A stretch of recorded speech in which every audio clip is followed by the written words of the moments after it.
और सीधे रुक कर लेते हैं हमारे सहयोगी लोमस हमारे साथ लाइव जुड़ गए हैं। लोमस, अब बड़ा सवाल ये खड़ा होता है कि सियासत कौन कर रहा है, सियासत कौन कर रहा है जब इस पूरे मामले में जो केस है वो सुप्रीम कोर्ट में लंबित है। हाई कोर्ट ने बैन का समर्थन किया था कि हिजाब पर बैन होनी चाहिए, लेकिन फिर क्यों सिद्धारमैया चाहते हैं जब मामला कोर्ट में लंबित है बैन पर से जो बैन है वो हटा दिया जाए? बिल्कुल साफ तौर पर जिस तरीके से जहां कर्नाटक में कांग्रेस की सरकार बनती है और बनने के बाद सिद्धारमैया साफ तौर पर इतना बड़ा फैसला लेते हैं जहां पर ये पूरा मामला, क्योंकि हिजाब का पूरा मामला कोर्ट में लंबित है और लंबित होने के बाद भी उनके द्वारा ये फैसला लिया जाता है कि स्कूल कॉलेजों में जो हिजाब पे प्रतिबंध था वो पूरी तरीके से हटा दिया गया है। लेकिन यहाँ पर दिल्ली के कुछ लोग हमारे साथ यहाँ पे बात करने के लिए खड़े हैं। उनका साफ तौर पर कहना है कि ये प्रतिबंध लगा ही रहना चाहिए, क्योंकि स्कूल और कॉलेज वो जगह होते हैं जहां पर बच्चों में धार्मिक अंतर आप नहीं कर सकते, लेकिन जब हिजाब से आप प्रतिबंध पूरी तरीके से हटा देंगे तो कहीं ना कहीं उसमें धार्मिक अंतर देखने को मिलेगा। यहां पे कुछ लोग हैं, उनसे बात करते हैं। जिस तरीके से कांग्रेस की सरकार कर्नाटक में बनी और बनने के बाद इतना बड़ा फैसला लिया जाए तो क्या उस पर कहेंगे आप? मैं ये कहना चाहूँगा कि ये बिल्कुल गलत है और ऐसा नहीं करना चाहिए सरकार को, क्योंकि वह बहुत पवित्र जगह है, अच्छी जगह है। वहाँ पर डिफ्रेंशिएट कर देने से कहीं ना कहीं बच्चों के बीच में मतभेद आ सकते हैं, और जैसे इस राज्य ने लिया है तो कहीं ना कहीं वो दूसरे राज्य भी उस बारे में सोचेंगे या कुछ ना कुछ गलत डिसीजन ले सकते हैं, और जगह भी उसके लिए प्रोटेक्ट हो सकता है कि अगर इस राज्य में हो गया तो हमारे राज्य में भी होना चाहिए। तो मेरे हिसाब से बिल्कुल गलत है डिसीजन। क्या सरकार धार्मिक अंतर लाना चाहती है बच्चों में?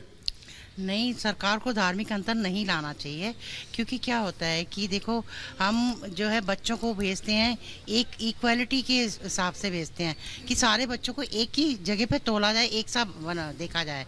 ये नहीं होना चाहिए कि कोई हिंदू है, मुस्लिम है, हर उसके लोग बच्चे आते हैं, हर कास्ट के होते हैं। तो हमें ये नहीं होना चाहिए कि भाई हिजाब भी है, ये भी है हिंदू। इससे क्या होगा, बच्चों में अपने आप ही जो है डिफरेंस आ जाता है। बच्चों में ये चीज़ नहीं होनी चाहिए। कांग्रेस की सरकार ने जिस तरीके से हिजाब को पूरी तरीके से जो प्रतिबंध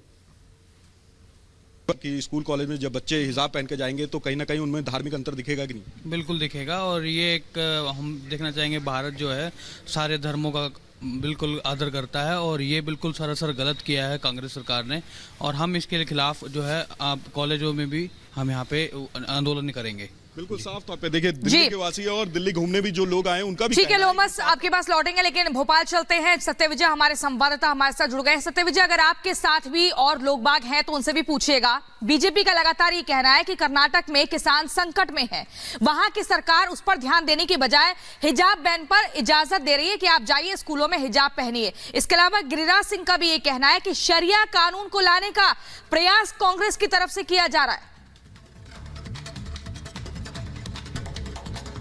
जी देखिए, जो हिजाब कंट्रोवर्सी है वो फिर से कह सकते हैं कि कर्नाटक में एक बार देखने को मिल रही है। वहां पर हिजाब पर जो बैन था उसे हटा दिया है कांग्रेस सरकार ने। हमारे साथ कुछ लोग हैं और कुछ लोग और आ रहे हैं, हम उनसे बात भी करेंगे।